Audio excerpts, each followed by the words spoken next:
everyone, this is Tracy from the Riverina Regional Library Outreach and Promotions team. Today I'm going to show you how to make a Sashiko brooch, one of the programs for adults that we offer our branch libraries. Sashiko is a word for a style of stitching that originates from northern Japan, and it literally means little stabs of stitches. So if you can tack or if you can do running stitch, then you certainly can embroider with using a Sashiko stitch. It's a very simple type of stitching, but it's very relaxing, and it produces, or this project produces, a fabulous little brooch that you can wear or you can give away as a lovely little gift. So what you'll need for this project is a number of materials, and I get all my materials for my Sashiko embroidery through a company called bbbold.com. You'll see that at the bottom of the screen there. And I was introduced to Sashiko by attending a workshop at a quilt and craft fair by the lovely Jane McDonald, who runs bbbold.com. So the first thing you'll need is some dotted fabric, and it comes in quite a lot of fabric. You can make lots of brooches out of this, but you'll just need to cut a little piece from this fabric. It's already pre-stenciled with the dots which you follow. You'll see that later. So I have cut out a piece, and it's a slightly little bit bigger than the template that you're going to use. So what I do is cut out a piece about that size, a little bit bigger than this template, which is 6.5 to 7 centimetres roughly in diameter. It's a little bit bigger than your brooch backing. So what I usually do is I cut out the template in some paper, just some baking paper, and pin it with a couple of pins onto the fabric. And then you're going to cut around the outside of that template, ready to embroider. The next thing you need is your special Sashiko needles. They come in a packet of 2, and there are 2 different lengths, but both of them are fairly long, and they're specially designed for the Sashiko stitching, because you can load lots of stitches onto that needle before you then pull it through the fabric. So you can stitch fairly quickly and produce the end result fairly quickly with these special Sashiko needles. The third thing you need will be your thread, and I've got some here. When you open up this thread, you actually, it comes in a packet. This is another colour. It comes in a packet like this. When you open up the packet, you will find that it will be in a continuous circle. And what I have done here is I have cut one end. So somewhere along the circle of the skein, you will find a knot shown here. And you hold on to that knot, and then at the very other end of the circle is where you cut. And I've already cut through this thread. So it was joined up into a circle, and I've just cut all the way through all the threads. And then you're going to find a friend to hold on to that end, the knotted end, and you're going to twist your skein. And the reason why you do this is so that it enables you to remove a single thread from the skein without tangling up and knotting up the skein and getting into a right mess with it. So once it's all twisted, you then take a single thread, such as that, and hold on to the end, and you just pull. And it comes out fairly easily. Your skein is still intact, ready to use again, and you have a single thread that is the perfect length for this project. So that's how you remove the thread from your skein of Sashiko thread. So just recapping. So you've got your dotted fabric, you've got your brooch backing, you've got your thread, and you have your Sashiko needles, as well as your template already cut out, ready to go. Okay, the first step is to cut your fabric around the outside of your template, which I've already done here. So once you've done that, you remove your paper template and you're ready to start embroidering with Sashiko. Now, this type of Sashiko stitching is actually called hitomezashi, and all hitomezashi, there's lots of different patterns of hitomezashi, but all hitomezashi patterns work by stitching in horizontal rows and then vertical rows and then horizontal rows. So you can see in this finished brooch, I've started, your first step is to stitch all the horizontal rows there, and then you've got your vertical rows going down, and then you have your diagonal rows going across. So the first step is to stitch your horizontal rows, and you've got to make sure that you're actually going along the grain and not across the grain. You can see that if the dots that are facing you are placed alternately, you're actually holding your fabric in the wrong position or wrong direction. You're actually going to make sure that the dots are aligned up in straight lines, one underneath each other. And that's where you start. It's where you hold your fabric. And what you're going to do is you're going to follow the dots. Very, very simple. And what you can see I'm doing is I'm actually placing the fabric or pushing the fabric onto the needle, not the needle into the fabric.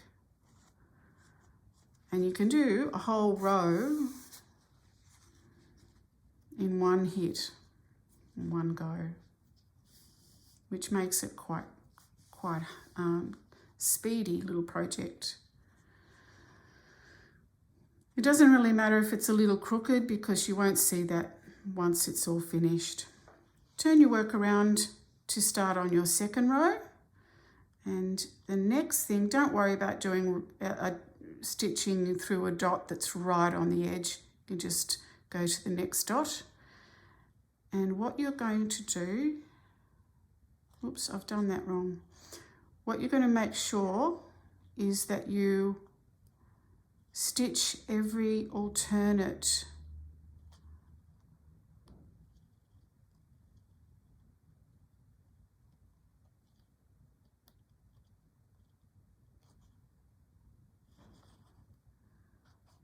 That's right.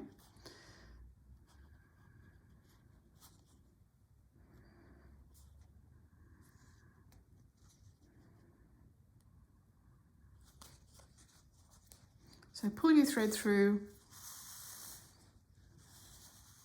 making sure that your stitching is nice and relaxed so your fabric doesn't buckle up, and you leave a little loop or a little smile at the edge of your work. So at the end of each row, you'll just leave a little loop. And you can see that I have stitched the dots, the first row, like so. And then the second row, you can see is every alternate spacing. So don't have your stitches all lined up in a row like that. You need to have them placed alternately in between the row above or the stitches above. So turn your work around and start on your third row, and you can see that you need to actually look at your work and say, okay, there's my stitch there, so I need to put a stitch there in between the stitches in the row above. So you will place your needle from the back, which will give you that alternate stitch.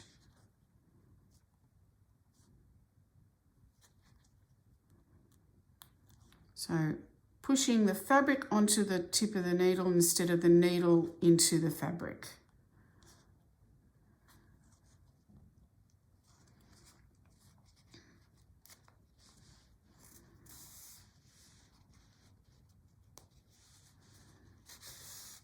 And pull your thread through, making sure that you leave a little loop.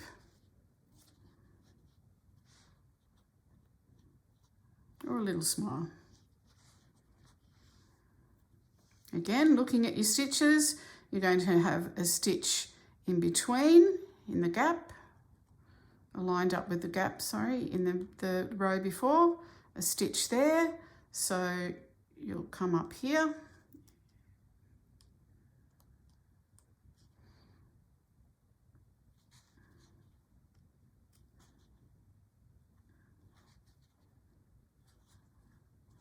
And load your stitches onto your needle, pushing the fabric onto the tip of the needle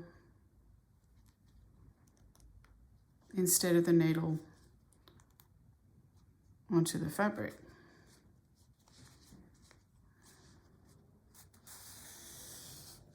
Pull your thread through, making sure again, like I said before, you have a little loop at the end of your work, end of your row.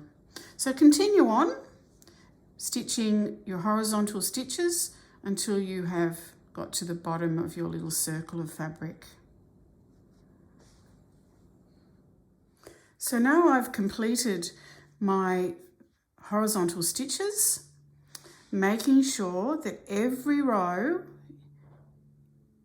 the stitch is underneath the gaps. Okay, so you've got your first row there.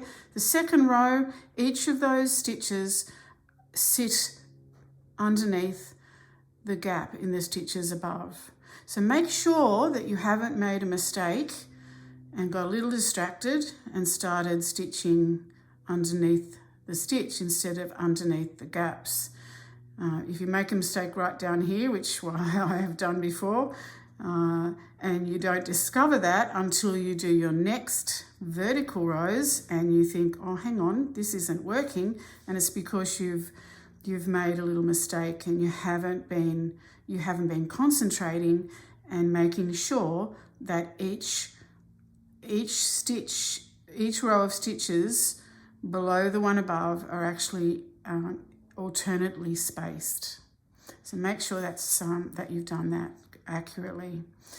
So you remove your needle, you rethread your needle with another length of thread. And what you're going to do now is your vertical lines of stitching. And you're going to actually make a little cross on each of the horizontal stitches. So the easiest way is to turn your work around and start making the little crosses. So you go under, bring your needle above,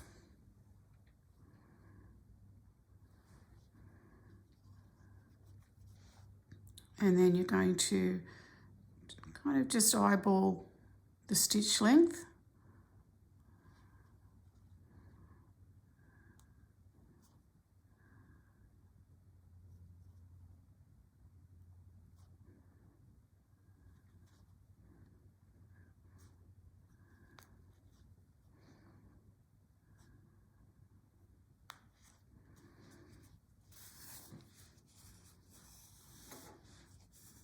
Same thing applies with the vertical lines, is that you make sure your stitching is nice and relaxed and that you leave a loop on the ends.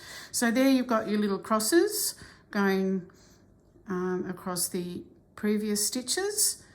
Turn your work around and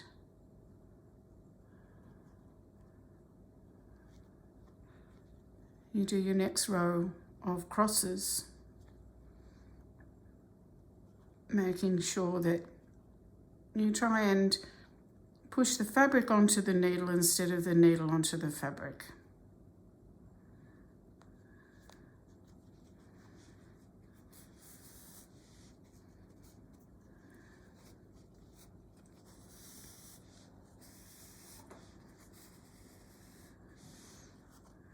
Making sure you have a little loop. What have I done there? No matter. So you've got a little loop there. That's right.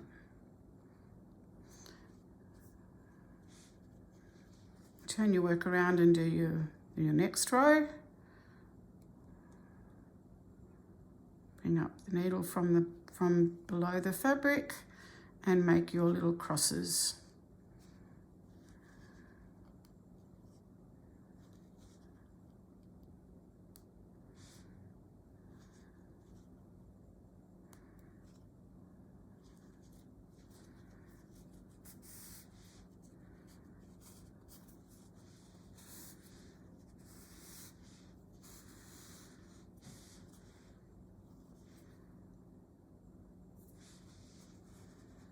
Making sure you've got a little bit of a loop at the end.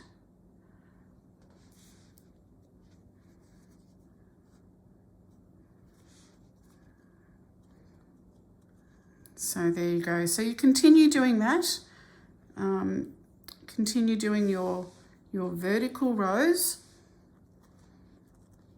making little crosses over the top of your first row of stitching. So you keep doing that all the way along until you finish. You come to the end of your little circle of fabric. So that's step number 2. So I've now finished the second step where I have stitched all the little crosses and completed the vertical lines of stitching. I've rethreaded my needle with a fresh length of thread, and now I'm going to stitch the diagonal lines in between the crosses. So you can see you've got your horizontal stitches and your vertical stitches. So now I'm going to do the diagonal stitches. So in between each of the crosses, I will make a little tacking stitch or Sashiko stitch. So bring your needle up close to the end of one cross and down underneath up to the next one. And what you're doing is you're making little running stitches in between the crosses.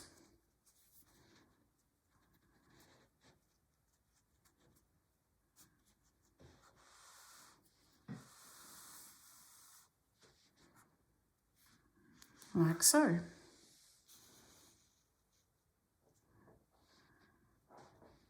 Turn your work around so make it a little bit easier. And then you start on the next row. In between, making little stitches in between the crosses.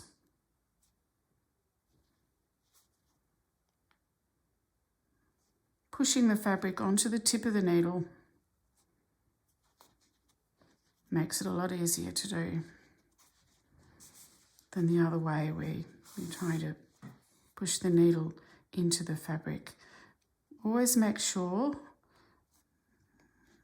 see, I haven't really made much of a loop there.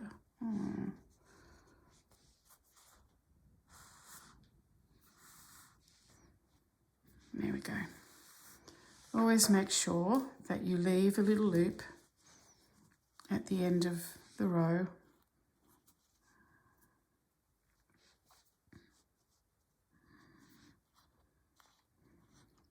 So that your fabric doesn't buckle up.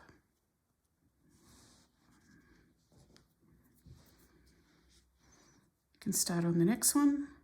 Again, that's getting a little bit too close to the edge, so I would start this side of the cross.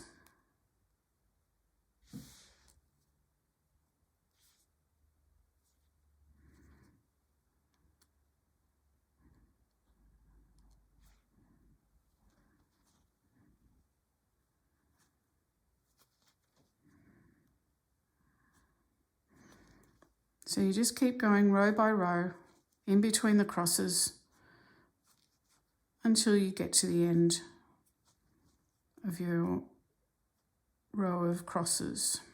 Oops.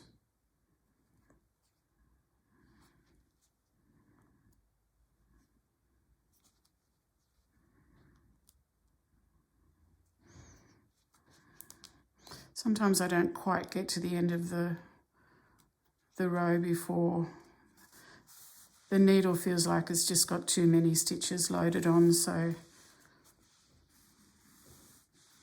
you just need to finish off that last stitch.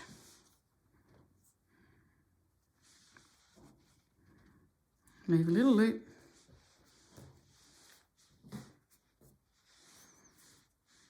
And that just needs one more stitch there.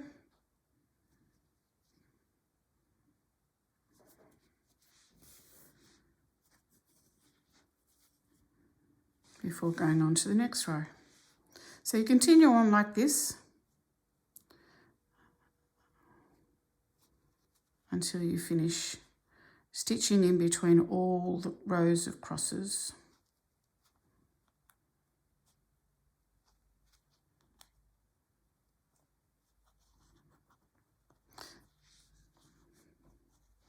So actually, if I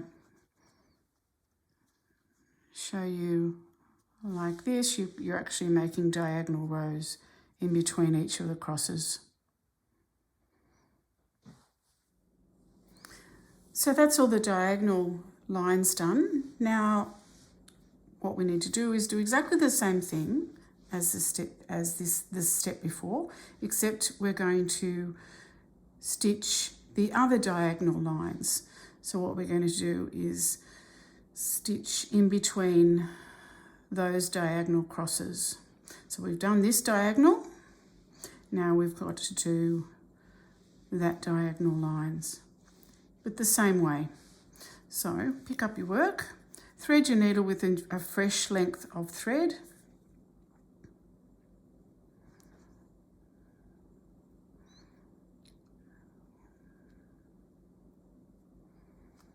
and start stitching in between the crosses along the diagonal,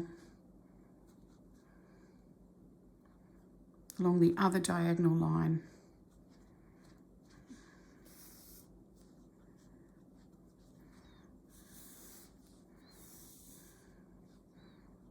Just to leave a little tail there. Turn your work around.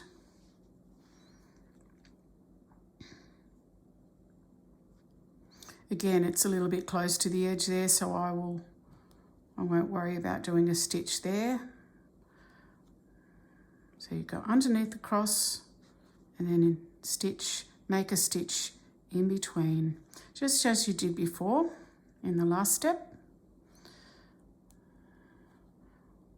But this time you're filling in the other diagonal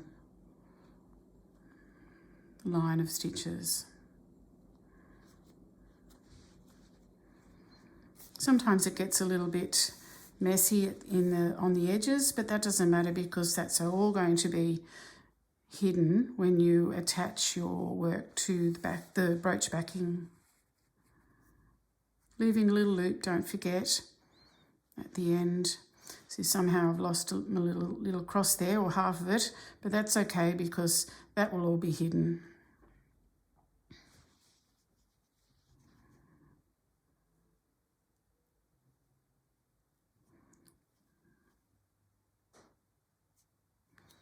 So you complete this diagonal, you just keep going until you get to the end of all the rows, and then you've finished. Well, until you've finished all the stitching, that is. So this last step's a little bit exciting because you're actually seeing the final pattern, the final finished pattern.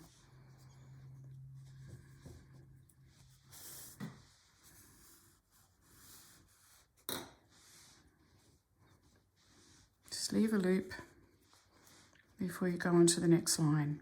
So keep going in this fashion, along here, keep going along those lines in between each of the crosses until you get to the end. And then I will show you how to attach your work to the brooch backing.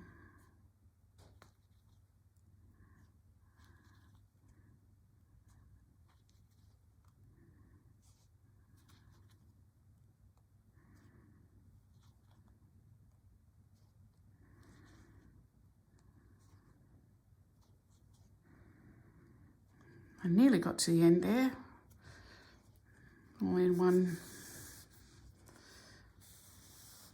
one stitch, but not quite.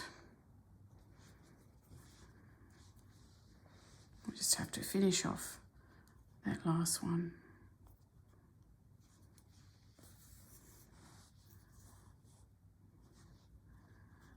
So there you can see the final pattern starting to take shape. So you just need to finish those rows and you're done. Okay, so there you have all the stitching done. The pattern's complete, and all we have to do now is to just run a gathering stitch around the very outer edge or circumference of your little circle so that we can then attach the work to the brooch backing. So what you need to do this time is to actually knot the end of your thread,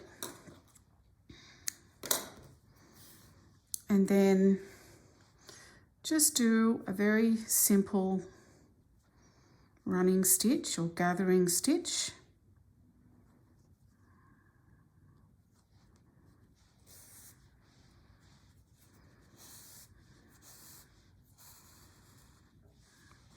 Around the outside edge of your work.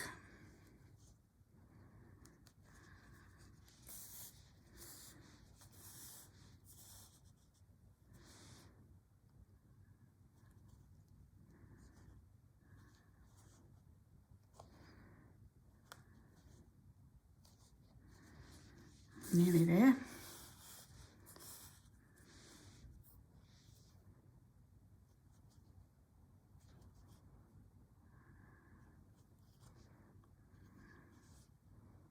Now I can't find where I started. There we go.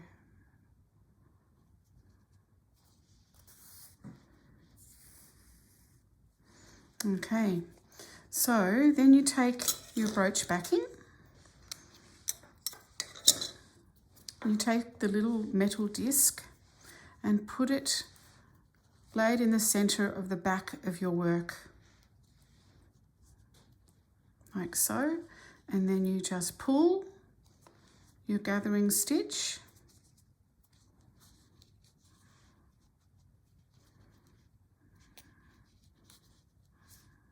give it a little tug so that it fits nice and snugly around that metal disc,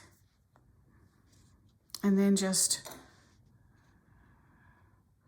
do a few securing stitches.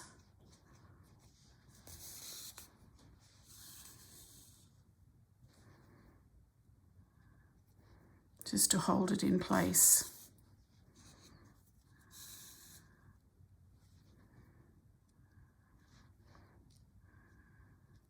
Just 2 or 3 will be enough. Just loop it in to make a knot. Maybe just one final little stitch.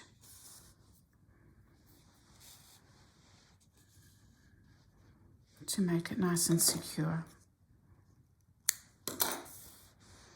Okay, so now that's ready to glue onto the back of your brooch backing. So what I use is 450 or 450 quick dry adhesive. It's just a general purpose quick drying adhesive that dries clear. And what you'll do is just run a line of the glue around the outside edges a few times. Take the back of your brooch backing.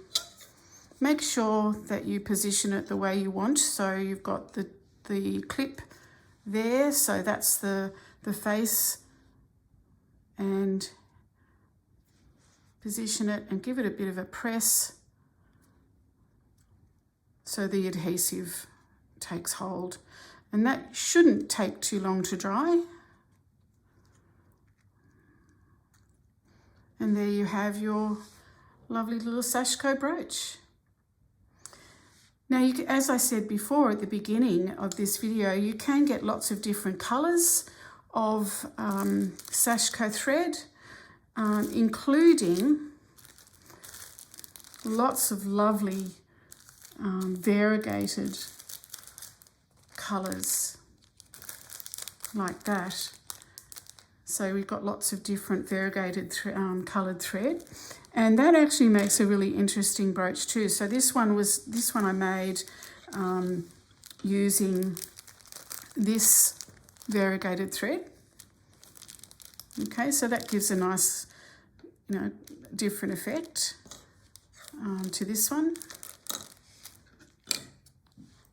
And you can also experiment with lots of different stitches too. So as I said, that's a hitomezashi pattern called a rice stitch.